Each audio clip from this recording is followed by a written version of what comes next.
Word on the street. FisMaz Show. What's the word on the street? Like who got the beats that be killing the game? Who's up on the screen? Who playing who? What's the score on the sheet? Fiso the Prince got him taking the seat. Got the legends giving us the 411. Fiso must from the 031. No hating sports and entertainment when we got it on and we the only ones. And after all that action, never how we dripping high fashion. Drippy on some rich municipal stylists and soak up with passion. If it's giving us less, then we never settle. Make sure you pull up and bring all your medals. Sit back and relax, let's go. It's FisMaz bringing you the FisMaz Show. It's the FisMaz Show. It's the FisMaz Show. It's the FisMaz Show. It's the FisMaz Show.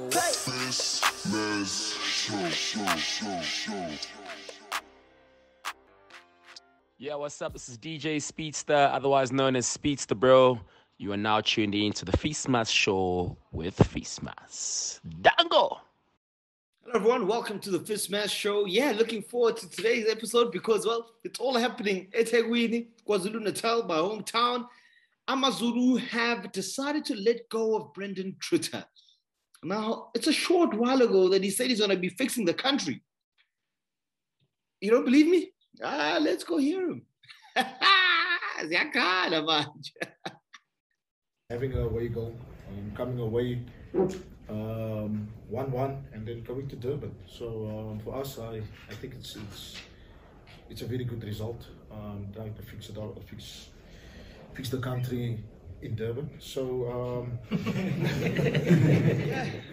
Truter thought he was going to fix the country in that second leg of the MTNH, but AmaZulu have waved him goodbye. Yeah, I guess there's a lot of dynamics behind the scenes with regards to what has gone on. On face value, you think hasn't done too badly, you know, but were some of the results masking the problems that were happening behind the scenes? I guess that's a debate we'll have. Menzi Ngcobo is going to be joining me today, KZN-based football administrator. He's worked for Nati Lions, he's worked as an intermediary. He's represented clients like Sfiso Hlanti, Kulehani Madondo, a man who knows his way around football, especially in South Africa, especially in KwaZulu-Natal. So whenever I do have a topic based around KZN, he's always a man that I go to. Also a man that I've known for many, many years. Now, he's been quite busy. I know he's been working with FIFA. And yeah, some exciting times. I think at some point down the line, we can do a nice profile with regards to what he has been up to. I know he's been heavily involved in women's football. So yeah, we'll continue to keep punting one of the favorite sons of this particular show. So I see he's standing by. So let's go try and catch up with him. Menzi, are you there? Morning, Fiso. How are you, brother? I'm all right. To yourself, man. Yeah, Kazi. Hey, what's going on there, man? Firstly, just thank you for inviting me again. It's been a minute. It's been a while since I've been on your show, so thank you for calling me back on again. It's just unfortunate under the circumstances another coach has bitten the dust. I think it's the second one in a space of 2 weeks. But to be honest with you, I have to take you back to a conversation we had a couple of months ago to say, in terms of the business side of the decisions that are being made by AmaZulu, this was probably one of the biggest misfires. I don't know whether Brandon was oversold or overestimated, or he was packaged nicely by his agent to the club, and they believed he would be able to produce things for them that I don't know where he could get that magic wand from. But from where I stand, Brandon Truter is probably AmaZulu's biggest failure for me in terms of results, in terms of performance. And word on the streets is that even the discipline at the club was starting to slip through the hands. Things like punctuality and time. Players were not arriving at training on time, and there were no punitive measures handed down for that. He wasn't keeping training schedule times. He was having coffee while he was supposed to start training sessions. So there's a whole lot of things that were coming out through the cracks there. It was only a matter of time before he bit the dust from where we stood in terms of analyzing the situation. Okay, I mean, I hear what you're saying, and I mean, I won't disagree on it. And actually, I want to come and dissect a lot of the points you've just made. But I want to start at the very first one, which is performance, right? I look at the team and I say, they're 3 points outside of third place, you know, realistically. MTN 8, they're still in the mix. Is it terrible? is AmaZulu standards now at the very top, where if they're not in that top four, a coach will be looking over his shoulders? I mean, I think it's a fair question. For me, winning games and collecting points can be the biggest masquerade to the capabilities of a quality manager. If a team is winning points or climbing up the ladder, it gives you this illusion of things are all well. But you and I both know, we've been involved in sports for a long time. It doesn't just take gathering points to make everything go well. If things are not going well, the synergy of the team is not in sync. The players are not singing from the same hymn sheet. Players that are not in the squad or the matchday squad are not happy to fight for their position. Players that are inside the team are fighting to keep the jersey. The training is competitive. The challenge for places is competitive. Everybody in the squad feels like there's a rule of law and there's a line that everyone can toe. Then you do have a fundamental problem. And I don't think using the log standings as a yardstick is good enough to say, well, he deserved to keep his job. Because in this situation, it was a series of other elements behind the scenes that were causing some of the rumblings. And I think maybe what AmaZulu management tried to do is to put the fire out before the roof caught fire from where I stand. So there were rumblings underneath, Mazibu. There were things in the background that were happening in the club that were not sitting well with management. And it was only a matter of time that those things translated into points. So according to them, it's better to put the fire out now and find someone who can be able to smooth the sails and get everybody to pull the same weight while it's still early in the season. Yeah, it's interesting, man. I mean, again, we go back to the very appointment, Benny McCarthy leaves, you're thinking, okay, cool. This is a club that has set those lofty heights and they've set that ambition to say, we want to be amongst the very best. Sandile Zungu, in that very first press conference, speaks about potentially winning the title or challenging consistently. I'm not sure his exact words, but that was the aim. When Truter comes in, like you said, where's the track record to back up that particular claim? Was it a stopgap? Maybe financially, it wasn't a situation where they could afford to bring in a really top bracket coach. So it was a surprise appointment, especially on the back of on the fact that Swallows were struggling under him, and some people may look at that first season and say, well, he did well in that first campaign. But, when you speak of discipline, do players, especially modern day players, just walk into a change room and find a Menzi Ngcobo or FisMaz Show there and say, I'm gonna believe in this guy? Or does name still really have a major say with regards to, I guess, that respect in a change room and potentially, how players, maintain that level of discipline throughout? Okay, there's many elements to your question, so I'm going to try and touch on as many of them as I possibly can. So in his first spell in charge of AmaZulu, before he became the main guy in charge, or before he was given the green to go ahead and be the full-time manager, he spent 95 days in the club, which was about 7 matches where he collected 3 wins. In the second spell where he was given the green to go and become full-time manager, he spent 98 days. Now, this is this season starting the 1st of July, 98 days, 10 matches, 4 wins. So in total, out of 17 matches, he's only garnered 7 victories.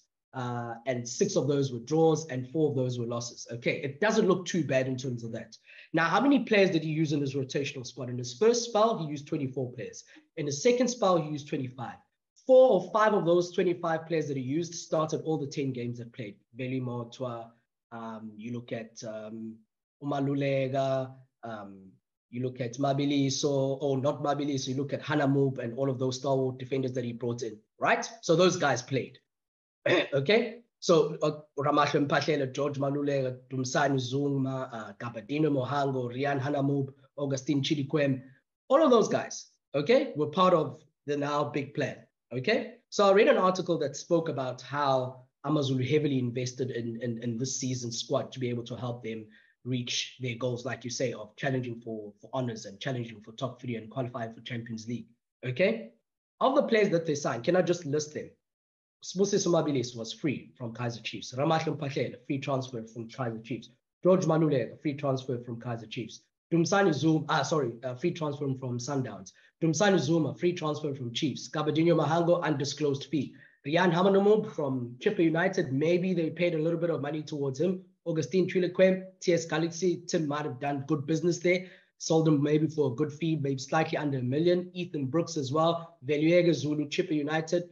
Tendo Mukumela and Larry Bwalia from Zambia, who hasn't played a single match. Now, of all of those players, how many of them would you have opened up your checkbook and said, I want to sign these guys because I want to win championships? If Chiefs deems Moses Mabilis a surplus to requirements, deems Ramahlan Mpahlela surplus to requirements, Sundowns deems Malulega surplus to requirements, and Chiefs deems Dumsani Zuma surplus to requirements, what are you bringing into your team? What type of mentality, what type of setup are you bringing into your team?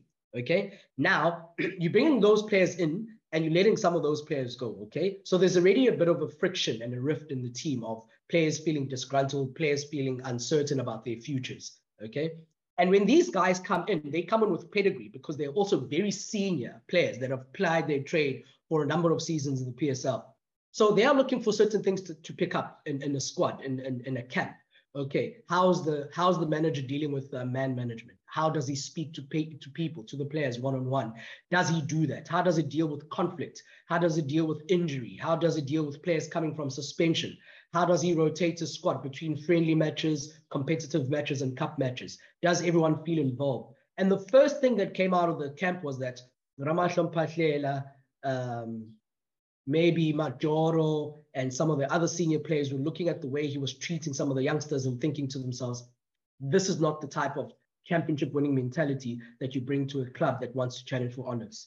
Okay. And then once that starts happening, those senior players start banding up and start forming an alliance within themselves. And that causes a rift in the team. And as a manager, that's probably one of your core responsibilities, is to manage the individuals. The training sessions and the drills and the tactics and the match play and the analysis, those things take care of themselves because there are personnel that are put in those places to be able to take those things into consideration when preparing the team. But your biggest function as a manager is to manage the personalities and to manage the individuals. And I think that was the biggest slip. And in terms of being a stopgap because of financial insecurities or financial instability, I wouldn't be surprised if that was the case. There was a lot of money spent in the first spell or in the first season that AmaZulu came into play, because they had to spend big in order to make sure that the priorities that they put out onto the public were met by the performances and the personnel sitting on the bench. So there was a lot of heavy investment made in that. And maybe the one component of the business that didn't seem to kick on as quickly as the Zulus wanted was for the club to be able to self-generate income so that it can run itself within itself, without them having to inject cash into the business in order for them to break even. So bringing on Brandon Truter, who was an okay, stable-ish type of manager at the time, made business sense, I would imagine, because if you're looking at a top-class coach in South Africa, that person is looking at north of 500,000 Rand per month. And if you count how many months there are in a season, that could be a considerable amount of money to spend on your budget. So Brandon may have come in way cheaper than that, and it was an opportunity for them to try and catch their breath and see how they reshuffle their investments to re-strategize how money flows in the business. So there were a lot of things that went into this for so. And I think the one big thing that they were hoping for was that he was going to hit the ground running, get everybody to be on the same par as him, because he's not a high-profile manager, but just trigger along and try and get results. But it wasn't happening the way they wanted it to happen. Hey, 500,000. Hey, man, I'm in the wrong profession, eh? No, Chief. We're not in the right business. That's a serious amount. And that's not even the highest paid manager. Managers are getting paid serious cash, brother. Serious cash. And bear in mind, when those contracts get ended before their term lapses, those managers have to be paid compensation by those clubs. And depending on the length of the contract and how much time was remaining when they were fired, it could be anything between 3 and 6 months compensation. So that's you getting paid for just sitting at home and not having a job. So it is a lucrative business to be fired and hired in the PSL. And I think some of them will smile all the way to the bank, and some of them will find it hard to find jobs again because of their profile. But yeah, that's the nature of the beast, my brother. Hey, cheaper Mpengis must have lots of money, but hey, that's another topic for another day. Okay, I mean, geez, we've touched on a lot of really cool points there with regards to AmaZulu and potentially what could be happening. So this guy was drinking coffee instead of going to trading. I mean, what is he? Is he an influencer or what? Sipping coffee at 9 a.m. Training session is starting at 9. He's drinking coffee and holding meetings just to, ease himself into the morning. These are things I'm hearing from the streets. Who does this guy think he is? I mean, yeah. I mean, having coffee early. The thing is that for me, what that speaks of, it speaks of someone shooting themselves in the foot, Maybe he got carried away. Maybe he's like, I've got a big job here at AmaZulu. Because it's not often that you hear coaches that are really passionate about what they do, not holding time themselves. I mean, if you're speaking of that man management, and if you want to find players, or if you want to, obviously, you probably find in that particular situation, like you were saying, there was a lack of governance with regards to that. How can there be governance when the coach is not adhering to team protocols himself? That is a disaster waiting to happen. And obviously it changes a lot for me in terms of, my thought process. I mean, for me, I just looked at the log and I looked at the situation. I'm like, it's not that bad, but when you're hearing about those rumblings, and I think a lot of the listeners or viewers will be really, they'll take a lot from what you've spoken about. It's madness, man. I mean, so what are you expecting? And again, I'm not sitting in the board at AmaZulu. I'm not sitting in Exco or management meetings at AmaZulu. I don't know what the thought process is. I don't know what the business model is. I can only assume. So from my side, it's pure speculation. But if you get a guy who's coached All Stars, who's coached Richards Bay, who's coached Swallows, what are you expecting? What is the expectance from that type of person? Unless in those clubs that he's coached, he's shown great potential, great hunger for the game. He's shown to be a master tactician. He's shown to be a superb man manager. He's shown to have exhilarating energy levels that are just, attracting this air of positivity. But from what I'm seeing on my computer screen, none of those things are jumping out to me and saying, this guy was the man for the job. It smells like, and it probably is like, a stopgap effort, running away from having a caretaker manager for 7 months or for 6 months. Rather hire him as a manager while you try and reconstruct your books and see who you can bring in place. So look, I hope what I heard on the streets about him drinking coffee during training times or before the start of training is pure speculation and pure rumor mongering and nothing untoward or nothing true to those facts and statements. But where the smoke, there's fire. When players start talking ill of the way they feel in the camp and the way things are being handled or treated, it only signals one thing, and that's the going down south of the results. And again, like I said earlier, nothing can masquerade a poor manager than getting good results on the field. So I could say maybe this was a stroke of genius from their side of the management of AmaZulu, but then they wrote their own obituary on this because they are the ones who brought the guy in. So how do you then say, this was a stroke of genius for me to put out the fire if you brought the fire into the house in the first place? So you can't be an arsonist and then say, I know, I was the one who came in with the fire brigade to put the fire out if you were the one who brought the guy in the first place. So how do these two things mix or match? You want to compete in the Champions League, you want to be in the top 3, you want to be regarded as one of the big top 4 clubs in the country because of your history and what you're bringing into the club or into the league. Then why hire Brandon Truter? Then why get players that are being rejected by other clubs, so-called? Players that have been released on free transfers, players that have had discipline issues with their clubs. You look at Dumsani Zuma, his discipline issues have been well publicized all over the media. You look at even Umabiliso's discipline issues have also been well publicized. So you get those two guys who were problems at Chiefs, you bring them into your squad. What do you expect? I don't even think Dumsani Zuma has started a game this season. I don't even think Umabiliso has played a game this season. You know what I mean? So let's look at that balance. Who's making the decisions here? Was Brandon the one who said, listen, this is the type of squad I want. These are the players that I want to bring in. Or was it the management that said, these are the type of players that we want to give you to start performing? You don't know, So all of these things become factors. And, it just didn't look right. The picture didn't look right from the onset for me. And it still doesn't look right.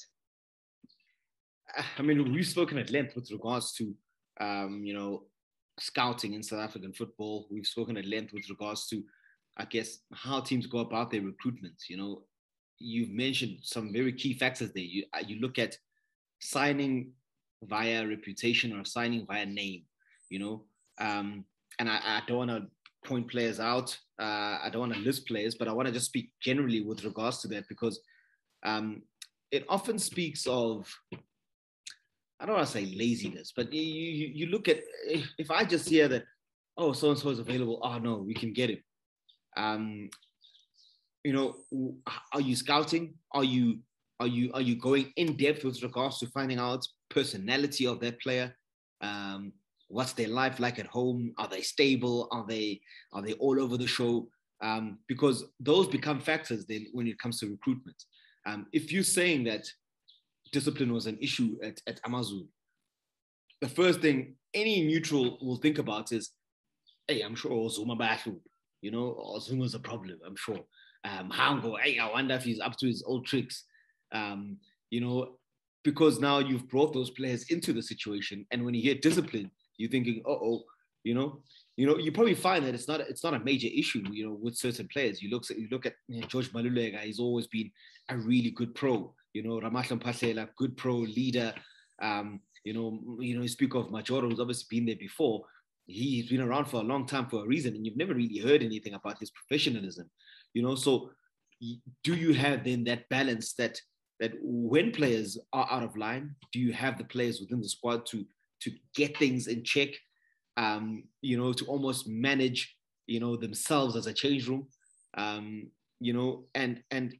it's a major factor. And I think a lot of times, maybe people who are new to football and new to football ownership, do they make the mistake of buying players on reputation as opposed to really getting the gist of what the makeup of the squad they want, the characters they want, and how can you get a team to pull in the right direction? I look at Stellenbosch FC as a team that perhaps, do that a little bit better.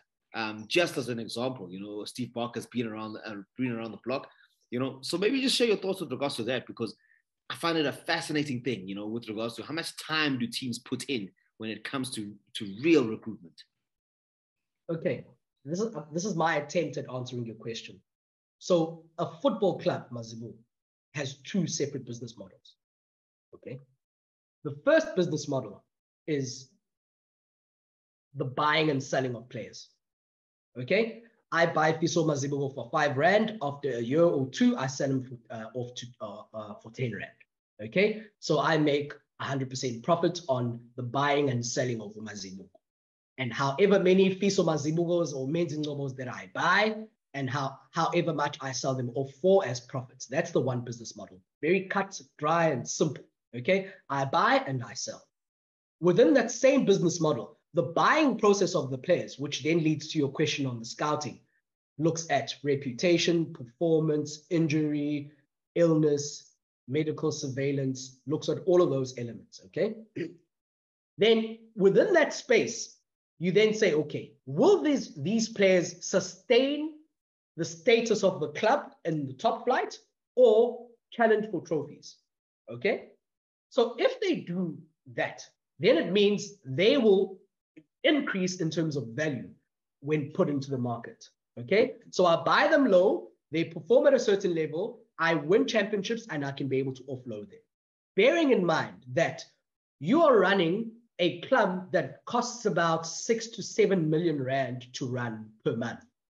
And the total prize money you can get, the maximum amount of prize money you can get for winning an entire season doesn't even cover a month's worth of salaries or overheads for your club. Okay, so it's not about the winning of the championship. It's the perception of winning that increases the value of the players in order for you to sell them to make more money, particularly in the South African business model market. Okay, so then it makes it even more important for players, or not players, but for clubs to hire the correct type of personnel in the scouting process.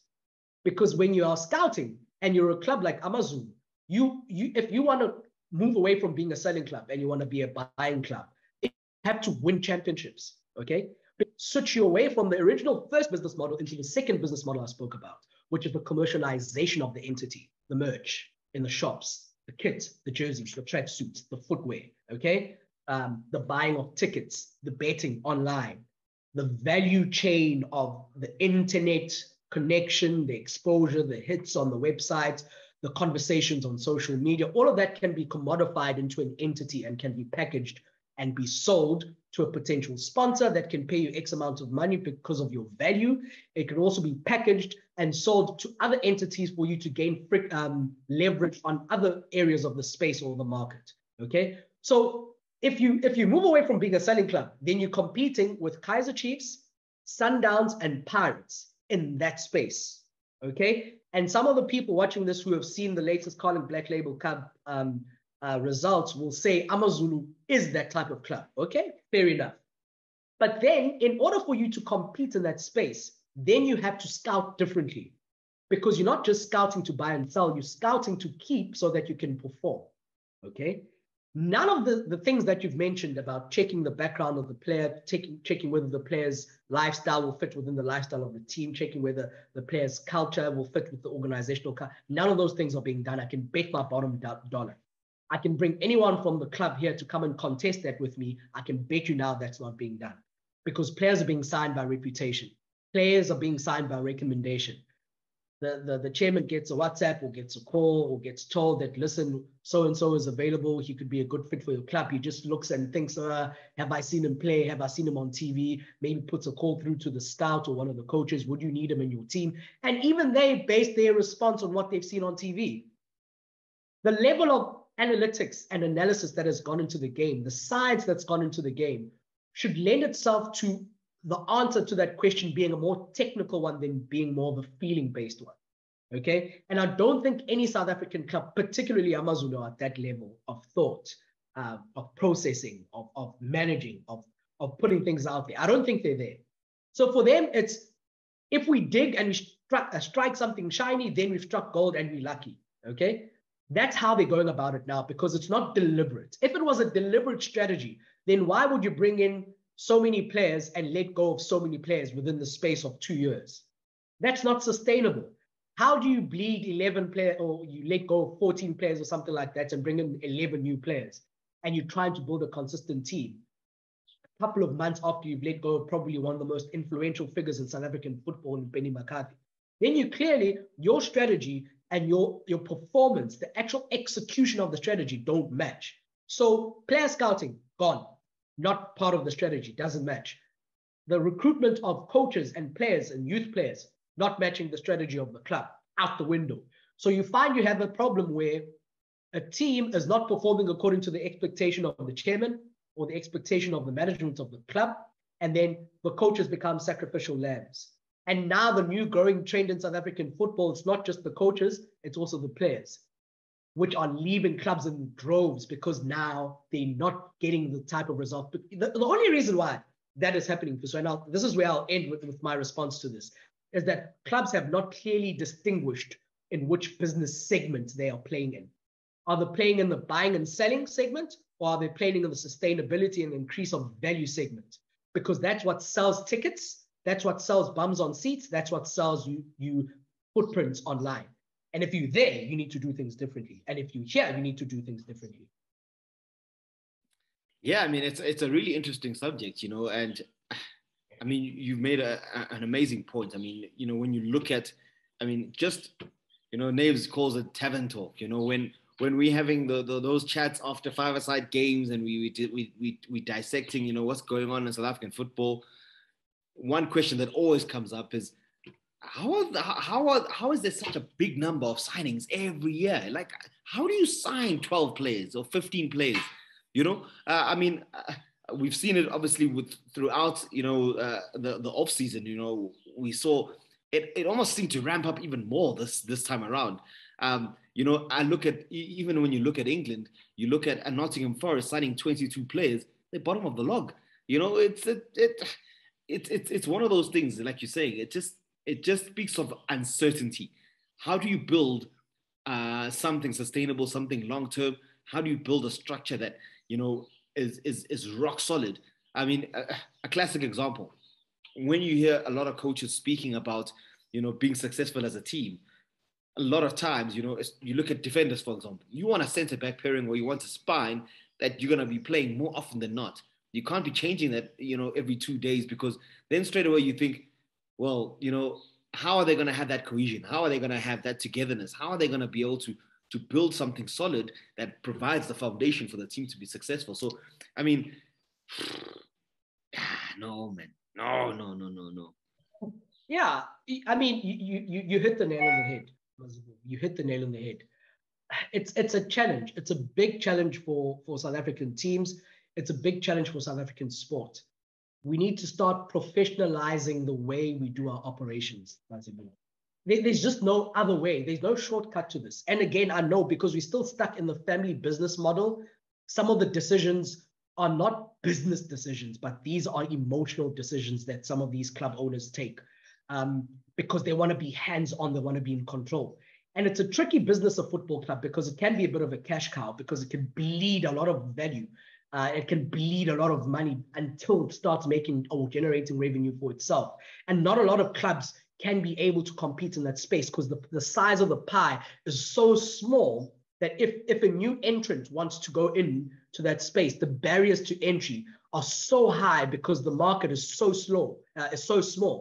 Because AmaZulu is trying to get into the Chiefs, Pirates, and Sundowns market with an AmaZulu strategy, instead of getting into it with the Kaizer Chiefs or Sundowns strategy, or even in a more elevated strategy. So we will always ask questions like, but how are 14 players being let go? But how are 15 players being signed? But how are 11 players being signed? If there are no people that are accounting officers for those duties and responsibilities, if I hire you, Mazibu, to be the manager of my household, I hold you accountable for the things that are happening here. But if I'm running my household myself, who do I hold accountable? I can't. Instead, what I'll do, I'll fire the maid, I'll fire the gardener, I'll keep firing people, but the actual problem is me. Sometimes you need to step away from the picture in order to see the whole picture. And I think the day we adopt that type of culture as a South African sports fraternity and industry, we can be able to start seeing successes in the fruits of our labor. But until that day, we'll see endless problems, Mazibu. All right. I've got a challenge for you. We've got 8 minutes left of show. I want you to put on your director of football hat. If you're looking at AmaZulu now, who could be the perfect man to come in potentially and lead this team? I know you may not have names of people who work in Serbia and all these countries where we like to go find these coaches. But in terms of people who are available, people who are good football people, what would Menzi Ngcobo do, director of football? You need to get someone with a reputation, a winning reputation. And there's not many in this country. I'll break the bank to get Gavin Hunt to my team. I'll break the bank to bring Gavin Hunt to AmaZulu. Buy him out of his contract at SuperSport. SuperSport United are already on a shoestring budget and they're struggling to build a big team to challenge. They've already downsized all their operations. So it's not like he's having the most fabulous time there. Bring Gavin Hunt into this team. There are obviously a whole catalog of coaches that are available. Clinton Larson, Dylan Kerr, the list is endless. I've seen some of them coming to watch games, Ernest Middendorp and all of that. I would bring Gavin Hunt into the team because Gavin Hunt, 1, will bring discipline. 2, he will bring pedigree. Number 3, he will bring a set of rules that everybody needs to follow. And if he comes to a club like AmaZulu, I see AmaZulu looking like the old type of Wits because they are punching above their weight, but they live in a lower weight class. So if he comes in, there's not that immediate pressure to get results. So he'll get time to be able to iron out all the creases that he has in the armor. Okay, that's the first thing. Number 2, I'll reconstruct the scouting department completely from scratch. I would hire a match day analyst, a technical analyst, a player scout who's based in the African region, a player scout who's based outside Africa, and a local scout who's based in the local regions of the provinces where the local football clubs are playing. Okay, I'd reconstruct the academy setup. which is actually quite good because they are attached with the Glenwood High School, and they're also attached with various other small high schools in KwaMashu, and that's where they get most of their players, and some of their players stay in the residences in Glenwood. I would reconstruct that. I would streamline it. I would get safeguarding officers in place there. I'll get people to not only be coaches, I'd get people to be like parents to these players, right? And I can generate more revenue from that academy than what's currently happening, because I would make sure that that academy sells players or promotes players to the first team and gets those players into the market quickly, and open up an external or foreign transfer market to get those players out into the international market before they turn 19, 20, so that we can start making money from those players later on when they start moving from professional contract to professional contract. Then, obviously, they've done well in terms of their merchandising strategy. They've just opened a new merchandising shop at Moses Mabhida Stadium, and I see there's a lot of their merchandise that have been placed in retail shops around the country, so that's good on them. And they're very good with marketing because of the marketing department and the expertise of Menzi in terms of marketing there. But I would set up departments. I would take away all the stakeholders that are owning the club in terms of money and revenue, make them the board and the chair and the directors of the club, and I would hire a CEO, I would hire a COO, I would hire a CFO. And under that, I'd hire a director of football, and I'd hire a director of academy, and I'd hire a director of scouting, and get those people to run the club and get those people to hire all the other auxiliary functions. And I'd get an HR director to fill in all the other smaller gaps within the value chain of the club. I need someone in retail and marketing. I need someone in sales and sponsorship. I need someone in communications. I need someone in production. I would make sure that that level, that organogram covers all the spaces. I need someone in IT because there's a big gap in terms of IT in clubs in this country. So that's what I would do if I was the guy. I'd get Gavin Hunt and I'd say to Gavin Hunt, who do you want to be your assistant coach? Name your bench. I wipe everyone out of that bench and say, name your bench from start to finish, from physio to the guy sitting next to you. Name from kit manager to the guy sitting next to you. Tell me who you want. Then I give him a mandate. I say to him, listen, I'm giving you 3 years to turn around this team. I want this bulk of this team to stay intact. I don't want these players to go. I want to challenge for the CAF Champions League in the next 3 to 4 years. And I want to win the league in 5 years' time. That's what I would do.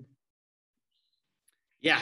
I mean, that's the perfect world, of course. I mean, I don't think SuperSport would just easily let him go, especially with Hunt having had all these other jobs that haven't quite worked out. I think he's also just trying to find a base for himself. But also, I mean, we've got three and a half minutes left. You know, the one thing that I wanted to speak about is in that particular situation. I mean, obviously, this would be with you as the director of football, you running the show, you know. But you know, I look at that and I think, man, that could work nicely even under the current leadership. But would that person in a year's time, in 2 years' time, lead to the frustrations that Benny McCarthy had? Because I think it went down that road where lots of things were promised, and Benny just seemed to get despondent because it was like, but you guys didn't bring me here for this. You guys didn't bring me here to give me these bid pot players. You promised me the world. I gave you the world, and then you went back on your word. Do you know what I mean? Yeah. But that's what you get if you hire a non-football person as the head of your executive. You will get that.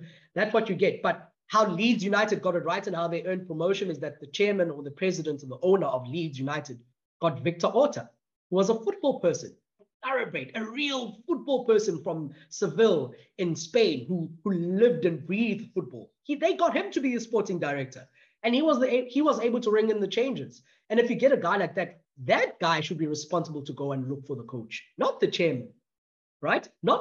He's the guy who's supposed to say, right, this is our strategy, this is the guy I want to bring in, right? That's why you found the now general manager of AmaZulu butting heads with Benny, because Benny didn't regard him as a football person. And because he had mandate from the chairman, this new general manager was stubborn in defeat and stubborn in the arguments because he felt like he's got mandate from the chairman. Who the hell is he to tell me how I should be running the club and who I should be bringing in? So those are the type of challenges. You need to get that synergy right, Mazibu. Get a football person to hire a football person, and you'll get football decisions being made in a football club. Right? Yeah, I know. Look, I wish we had more time, you know, because I mean, there's so many topics within topics, but you know, just head on the block before you go. Do AmaZulu advance to the final of the MTN 8? And who do they face? No, they won't advance. Chiefs to win it at Moses Mabhida. It's probably because you're going to be there in the presidential suite or something, huh? I'll be sitting in the extra strongs. Nah, all the best. I'll be there though. Nah, you can make your bottom dollar. I'll be there.